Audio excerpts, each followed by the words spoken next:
வணக்கம். இன்றைய மாவட்ட செய்திகள். திருப்பூர் பல்லடம் மாதம்பூரில் இந்து மக்கள் கட்சி நிர்வாகிகள் ஆலோசனை கூட்டம் அதன் தலைவர் அர்ஜுன் சம்பத் தலைமையில் நடைபெற்றது. தொடர்ந்து சனாதனத்தை ஒழிக்க வேண்டும், இந்து சமயத்தை அழிக்க வேண்டும் என்று செயல்படுபவர். இன்னைக்கு அங்க போய் முருகன் மாதிரி அவருக்கு கிரீடம் வச்சு வேலெல்லாம் கொடுத்துருக்குறாங்க. அதே இரட்டை வேடம் தான், நாடகம் தான். கடந்த முறை திருப்பரங்குன்றம் வந்தபோது திருநீர் வச்சா அதை அழிச்சாரு. அவர் கேட்டா வேர்வையில் அழிஞ்சு போச்சுன்னு சொன்னாரு. அப்புறம் இப்ப வந்து அவர் என்ன சொல்றாருன்னா, அப்ப சந்தன கூடு நடத்தினா மேல நாட்டுல வந்து எல்லாம் சரியாயிருமா? அவர் வந்து இந்து சமயத்தின் மீது ஒரு வெறுப்புணர்வோடு கிறிஸ்தவ மிஷனரிகளிடமெல்லாம் அவர் நிறைய பணத்தை வாங்கிட்டு விடுதலை சிறுத்தை கட்சியே ஒரு கிறிஸ்தவ கட்சி ஆயிடுச்சு. இஸ்லாமிய பயங்கரவாத அமைப்புகளோடு தொடர்பு வைத்துக் கொண்டு தமிழகத்திலே ஜாதி கலவரத்தை ஏற்படுத்தி ஆங்காங்கு வன்முறையை தூண்டிவிட்டுக் கொண்டிருக்கிறார். எனவே அவருடைய கருத்துக்களை, அவர் தாழ்த்தப்பட்ட மக்களை, பட்டியலின மக்களை தவறாக வழி நடத்துகிறார். அம்பேத்கர் கொள்கைகளுக்கு துரோகம் செய்கிறார். அவருடைய கருத்துக்களை மக்கள் ஏற்றுக்கொள்ள மாட்டார்கள். தீபம் ஏத்துனா வந்து பஞ்சம் தீந்துருமா, எய்ம்ஸ் வந்துருமான்னு கேட்கிறாரு. அப்ப சந்தன கூடு நடத்தினா பஞ்சம் தீந்துருமா, எய்ம்ஸ் வருமா? நாங்க திரும்பி கேட்போம். இது விதண்டாவாதம். அவரோடு நாங்கள் அவர் சொல்லக்கூடிய ஒவ்வொரு கருத்துக்கும், ஏன்னா அவருடைய செயலே முழுக்க முழுக்க இந்து விரோத செயல்களாகத்தான் இருக்கிறது. இந்து மதத்தை ஒழிக்கணும்னு பகிரங்கமா மாநாடு போடுறாரு, சனாதன ஒழிப்பு மாநாடு. வேற எந்த நாட்டில் இப்படி நடக்கும்? அதனால விடுதலை சிறுத்தைகள் என்பது ஒரு தடை செய்யப்பட வேண்டிய அமைப்பு. அவங்க வந்து இன்னைக்கு அங்க முருக பக்தர் மத்தியில் ஒரு விழிப்புணர்வு இருக்குது, நானும் முருக பக்தன் தான் அப்படின்னு காட்டுறதுக்காக ஒரு வேலை பிடிச்சிட்டு அவங்க ஒரு நாடகம் ஆடி இருக்காங்க. அந்த நாடகத்தை வன்மையாக கண்டிக்கிறேன். தென்காசி மாவட்டம் புளியங்குடியில் பாஜக சார்பில் நடைபெறும் கபடி போட்டியை நடிகர் சரத்குமார் இன்று மாலை துவக்கி வைக்கிறார். அதற்காக அவர் சென்னையில் இருந்து தூத்துக்குடி ஏர்போர்ட் வந்தார். அவரை செய்தியாளர்கள் சந்தித்தனர். அவங்க அதை சொல்லிகிட்டே இருப்பாங்க. இங்கே குறை சொல்வது என்பது சில சமயங்கள் உண்மையான செய்திகளை சொன்னால் கூட அவங்க நம்ம பொய்யாக சொல்கிறோம் என்று சித்தரித்து சொல்வதுதான் இன்றுள்ள திராவிட மாடல் அரசு என்பதை நான் சுட்டிக்காட்ட விரும்புகிறேன். அதில் இப்போ இங்கே மல்டி ஸ்பெஷாலிட்டி ஹாஸ்பிட்டல் கூட அவங்க மகப்பேறு ஹாஸ்பிட்டல் அவங்க அறிவிச்சுக்கிறாங்க. ஸோ இந்த மாதிரி இருக்கும்போது அவங்க செய்வது சரியா என்று மக்களே புரிந்து கொள்வார் என்பதை நான் சொல்ல விரும்புகிறேன். அது அதிகரிச்சிருக்குன்னு உங்களுக்கே தெரியுதில்லை, அதனால தானே கேட்குறீங்க. ஸோ அப்போ ஏதோ ஒரு குறை இருந்து கொண்டு இருக்கிறது. அது எப்படி தடுப்பது? இன்டெலிஜென்ஸ் ரிப்போர்ட் இருக்கா சில விஷயத்தில்? ஏன்னா எல்லாத்துக்குமே எல்லா இடங்களும் காவல்துறை செல்ல முடியாதுன்னு என்னுடைய கருத்து. ஏன்னா இருக்கிறதே 1,00,000 சொச்சம் தான் காவல்துறை இருக்காங்க, அதிகாரிகள் இருக்காங்க. அது எல்லா இடத்தையும் நடக்க முடியுமா? இது மத கலவரமாக இருந்தால் அதை தடுக்க முடியுமான்னு கேட்கலாம். ஆனால் அன்றாட நிகழ்வுகள் சில சமயம் போட்டி பொறாமைகள் நடக்கிற கொலை வழக்கில் அவங்களுக்கு தெரியறதுக்கான வாய்ப்பு இல்லை. இருந்தாலும் அதிகரிப்பது போதையினால் இந்த பாலியல் வன்கொடுமை நடைபெறுகிறது. அந்த போதை கலாச்சாரம் அதிகமாகிடுச்சு நான் நினைக்கிறேன். திமுக குற்றச்சாட்டு சொல்வது எந்த நல்ல திட்டத்தையும் அவங்க வரவேற்கிறது இல்லை. நல்ல திட்டமாக இருக்கும்போது அவங்க பேரை போட்டுக்கிறாங்க. அது அவங்களுக்கு பாதகமாக இருக்கின்ற திட்டத்தை அவர்கள் குற்றச்சாட்டாக தான் சொல்வார்கள். அஜித்தா கார் முன்னாடி நின்னாங்க. ஒரு மனிதாபிமான அடிப்படையில் நான் சொல்கிறேன். அது உட்கட்சி பிரச்சனையாக இருந்தால் கூட மனிதாபிமான அடிப்படையில் ஒரு காரை நிறுத்தி உங்களை பார்க்கணுன்னு சொல்லும் போது அதுவும் ஒரு பெண் அவங்க தான் நிற்கிறாங்க. உங்களுக்கு பெரிய ஏதோ உங்களுக்கு டேஞ்சரான ஒரு சுச்சுவேஷனோ உங்களுக்கு பாதுகாப்பின்மையோ இல்லை. அவங்க வண்டி நிறுத்தி எதுக்குன்னு சொல்லி இறங்கி கேட்கின்றவர் தான் ஒரு கதாநாயகனாக இருக்க முடியும், ஒரு தலைவனாக இருக்க முடியும். அது செய்யாமல் போனனால அவங்க தர்ணா இருந்திருக்காங்க. நான் இன்றைக்கி கேள்விப்பட்டேன், ஏதோ தூக்க மாத்திரை சாப்பிட்றான்னு கேள்விப்பட்டேன். இந்த நிலைக்கு தள்ளாமல் இறங்கி 2 வார்த்தை பேசியிருந்தால் மேட்டர் முடிஞ்சிருக்கும். அவ்வளோதான். 2004ஆம் ஆண்டு ஏற்பட்ட சுனாமி பேரலையின் 21வது ஆண்டு நினைவு தினம் இன்று. இதையொட்டி இறந்தவர்களின் நினைவாக சென்னை ராயபுரம் கடற்கரையில் பல்வேறு மலர் சிற்பங்கள் வடிவமைக்கப்பட்டிருந்தது. அதிமுக சார்பில் மௌன ஊர்வலம் நடைபெற்றது. இதில் திரளானோர் கலந்து கொண்டனர். கடலில் பால் ஊற்றி மலரஞ்சலி செலுத்தினர். அதேபோல் முன்னாள் அமைச்சர் ஜெயக்குமார் படகில் சென்று கடலில் பால் ஊற்றி அஞ்சலி செலுத்தினார். அன்னதானம் வழங்கப்பட்டது. அவங்களுடைய பேட்டி முழுமையா கேட்டேன். மிக மனம் வேதனையோடு அவர் அளித்த பேட்டி. உண்மையிலேயே மன கஷ்டம்தான். ஆனால் அவர் விட்டு அந்த சாபம் முழுமையா திமுக தான் பொருள். ஏன்னா திமுக தான் பொய்யிலே புரண்டு பொய்யிலே வளர்ந்துன்ற மாதிரி புரட்சி தலைவர் எம்ஜிஆர் கூட ஒரு பாடல் பாடுவார்கள். போயும் மனிதனுக்கு இந்த புத்தியை கொடுத்தானே, அதில் பொய்யும் புரட்டும் திருட்டும் கலந்து போர்வையில் மறைத்தானே என்ற அந்த பாடல் வரிகள். அந்த பாடல்கள் நிச்சயமாக திமுக பொருந்தும்.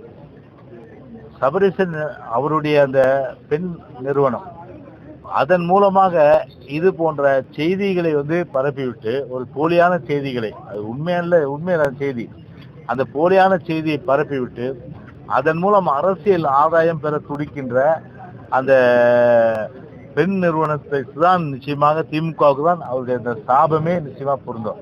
அவருடைய சாபம் வந்து சும்மா விடாது.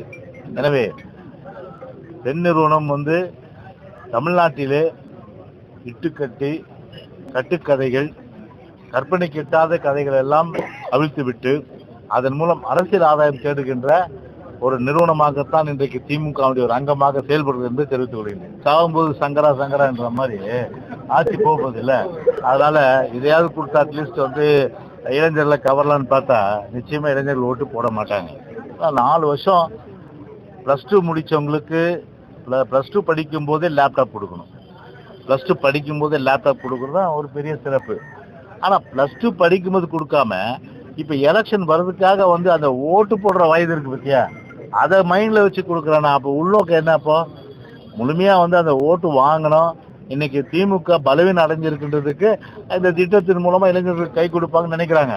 நிச்சயமா இளைஞர்கள் கை கொடுக்க மாட்டாங்க, கை விட்டுருவாங்க. கள்ளக்குறிச்சி வந்து ஒரு மிக மிக வந்து வெட்கி தலைகுனிய வேண்டிய ஒரு விஷயம். கள்ளச்சாராயம் இந்த ஆட்சியில ஆறாக பெருக்கெடுத்து ஓடி 40 பேர் விழுப்புரத்துல வந்து விழுப்புரம் மனதை மறக்கானோம். அதே போல சில பகுதிகளில் மரணம் ஏற்பட்டது. அப்போ உஷாரா இருக்கணும். இல்லை அதை தொடர்ச்சியான அளவுக்கு கள்ளச்சாராய மரணங்கள் இந்த ஆட்சியில போதை கலாச்சாரங்கள் பெருக்கெடுத்து இருக்கின்ற நிலையில கள்ளச்சாராயம் அருந்தி 40க்கு மேற்பட்ட உயர்ந்த நிலையில அப்போ வந்து போல முதலமைச்சர். இப்ப ஏன் போறாரு? எலெக்ஷன் வருது, பயம். இப்போ எதை பார்த்தாலும் பயம் தான். இப்போ அதாவது கமல்ஹாசன் வந்து ஒரு படத்துல சொல்லிருப்பாரு, அதை பார்த்த பயம், இதை பார்த்த பயம், இதை பார்த்த பயம், இதை பார்த்த பயம். தெனாலி படமா? தெனாலி படம் நிறைய படம் பார்க்கணும்.